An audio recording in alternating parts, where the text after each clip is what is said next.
Today we're doing something a little bit different. We got a Super TENERE. A buddy of mine, Pascal, has one of these on loan for a couple days.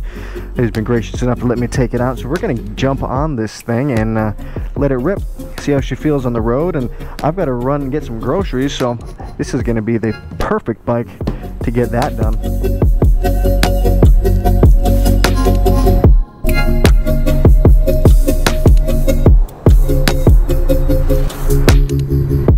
All right, first things first, this is a big bike, guys. Like, it's a little bit taller than the MT-09, definitely taller than the FC-07 in the seat.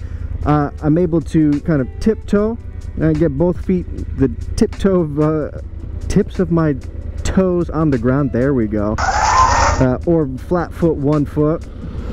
And I mean, it feels manageable. I mean, it's a big parallel twin, so it's pretty throaty, but it doesn't really pull. Again, it feels good. It's not certainly not a thrill ride per se. This feels very utilitarian. But I'll tell you what, she doesn't feel bad dipping her into the turns. That's surprising. The sense of power is very underwhelming though. You know what I do like? This is the first bike that I've ridden in a long time that has a front fairing, and holy smoke, I'm not getting blasted by wind. That's a beautiful thing. I have to say, it's been a while since I've been on a street bike or a sport bike that's had a full fairing. This fairing here, I don't feel anything on my chest. I'm sitting here riding like, why isn't my neck being yanked back like it usually is on the FC-07 or the MT-09? And this front fairing is doing a really nice job. I'm quite impressed. So not as powerful as I might want it to be, but it's got enough to pull itself, to move itself, and kind of get out of its own way. I mean, I'm in 4th gear on the highway here, just cruising at 67, 70 miles an hour. And this bike feels pretty planted on the ground. Guys, it actually feels really planted. Like, I'm able to just kind of move around on the seat, and I'm not holding on for dear life because the wind's not blowing me over. I'm starting to see why people might really be into these bikes. Let's get this thing up into the canyon roads and see how she behaves on something a little bit more aggressive than a highway. So I don't know if I dare to use cruise control. Well, I don't even know how to set it, but it has cruise control. That's cool. I guess on a bike like this that's built for longer distance riding, really, and maybe even some off-road riding, right, adventure, you'd want to have cruise control. I've never had it on any of my other bikes, but I mean, sitting on the highway here, again, now I'm in traffic, so I can't really use it, aside from the fact that I don't know how to actually set it, other than just hit the set button. That didn't do it. Okay.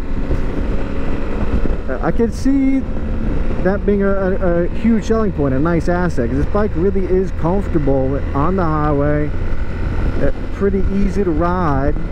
You just kind of sit here and hang on. The ergonomics feel really quite comfortable. Okay, so here's the weird thing about the statement I made before about this bike being underpowered. That might be true. It might be underpowered, but it's kind of like going fast on a cruise ship. Like, you can be going whatever fast is on land. You can be going 50 miles an hour on this thing and not even know, because it's like being on a big old boat, right? You're super comfortable. The suspension's set up in a way where you're not getting, it's not super sporty, so it's not pushing you and pulling you around all over the place. So you just get on the gas and it doesn't feel like you're going anywhere, and you look down, you're going 60 miles an hour. So maybe it's not as underpowered as I initially thought it was. So we just put her into sport mode. Let's see if that does anything. All right, sport mode didn't do a whole lot. Who knows, maybe it was already in sport mode. Feels about the same. Okay. But they've got a sport and a T mode, which I'm assuming is for trail. So we're almost to the base of the mountain here, and to stand up on this Super TENERE, it's Tell you what, man, these are built to be stood up on. It hugs your calves, really hugs your thighs in a way that feels pretty comfortable. Like I could stand up here for a long period of time. I mean, folks, this thing is actually kind of cool. It's kind of growing on me a little bit. It's a little bit ugly. You know, I'm not sure about the face and all that, but I get it. It's functional. Okay. But this thing is wildly comfortable. Got some nice low-end torque, and it's got these bags, which is going to be perfect because I have stuff I need to put in here. Nice lock. These feel nice and sturdy. All right, we got stuff in here. We got stuff in bags. Pretty easy to operate. Ooh, I like that. I like that. Nice little plug here, and it's shaft drive, right? So it really feels pretty smooth when you're shifting gears, pulling in, letting out the clutch. All of that is pretty domicile and pretty domesticated. I mean, it feels good. I mean, just look at the amount of the returning radius on that. That was nuts. I mean, of all things to be impressed with, it's kind of an odd one, but... So the first thing that I noticed just in shifting to second gear, and I've noticed it earlier, is that the throw for the gear shift is really long. Like, it's like I have to pick my foot up off the peg to shift gear, which is something that I'm not used to, right? Coming off of an MT-09 and the FC-07 or any sport bikes, that throw is usually right there and really short. That's not the case on this bike. It is a very long shifter throw. All right, here's the moment of truth. How does she feel in the twisties here? Come in nice and slow, get a sense for it.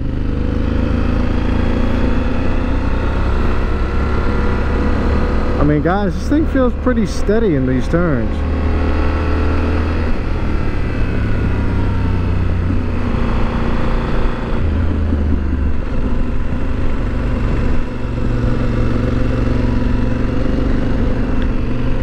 I mean, boy, she dips. Okay. That was surprising. Okay. You know, this 1200 motor, while it's not wildly impressive, it does have enough thump to just pull you out of these turns. I mean, I hope that it would, but it's not a shock and awe kind of motor by any means, but the bike feels really stable in these turns, which I didn't really expect. I thought that it would be a dog. I thought that it would be hard to get it to lean in, but it's not. It's actually, for its size, quite nimble. And the interesting thing is I'm not going that fast, right? So it's not like I'm whipping through the mountain or the canyon roads at an exorbitant rate of speed, but the sensation of speed as you're dipping it's there. Like it's really a unique experience, actually, to be going at the speed that we're going and for it to feel as exhilarating as it does. And it's not taking as much leverage through the bars to get it to turn or change direction as I thought that it might. Oh, look! Oh, what is this? Little fox in the middle of the road. So, or is that a fox or a coyote? I think that was a coyote. That was interesting. So what I noticed on that last turn is that the pegs are maybe a little bit lower than you think. So it might feel like you're dipping, but if you go too far, the pegs are right there. But that's part of what makes the bike, the riding triangle, as comfortable as it is, right? Your legs aren't super compressed and tucked up underneath you. So I wouldn't recommend carrying a whole lot of speed through these turns, and because it just doesn't lean as far as you might need it to at speed. But the nice thing about taking this bike up into the mountains is that you're able to offload any cargo you've got on your back into these bags. So at least for me, I have an additional sense of lightness about my physical body, because I'm literally not carrying as much on my body, because the bike is able to do some of that work. I'm thinking I might have to get some bags on the MT-09. Leave a comment, let me know what you think about that. Should I go for it? I might have to. You know, in this part of the road, it has a bit longer sweeping turns, and this bike feels honestly much better in this type of turning situation than in the more technical twisties that we just came from. Not that they were overly technical, but these nice long sweeping turns, this bike feels right at home in this kind of road scenario. Really feels good. And this motor really is a thumper. You don't get a ton of vibration, but you know it's a 2-cylinder for sure.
I mean, with this bag and this big seat and this extra piece back here, I mean, she's really got a ton of room for activities. I think I like it.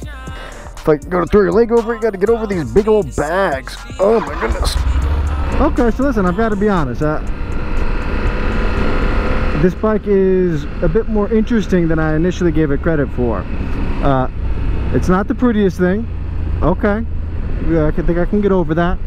It passes the comfortability test. This thing is incredibly comfortable. Listen, I think it definitely passes the highway test with this fairing up front. Really does a nice job keeping you out of the wind, which is super nice. And I think it's not a canyon carver, right? Don't get it twisted, okay? But I think she passes the canyon test because she's really likes these longer sweeping, higher speed turns, and she can hold her own in the more technical stuff, right? Assuming that you don't need to carry a bunch of speed, and it doesn't wear the body down doing it either, right? Everything seems really manageable. A couple nice Porsches just passed us there. But the final question that I have is, does it pass the grocery test? Can I get some groceries? Can I get a 3-gallon jug of water and throw that bad boy in one of these bags? Because, damn it, I'm thirsty. Oh shoot, oh, we got a couple gallons. It's distilled. Get that spring water. 1, 2, they don't have the big ones? What's the deal? Let's see if we can get 2 gallons into one compartment. I think we can. OMG. I think we could have fit a third one in there. Give confirmation. You can get groceries with this bike. I don't know if I would buy one, but damn. She does a lot of things right.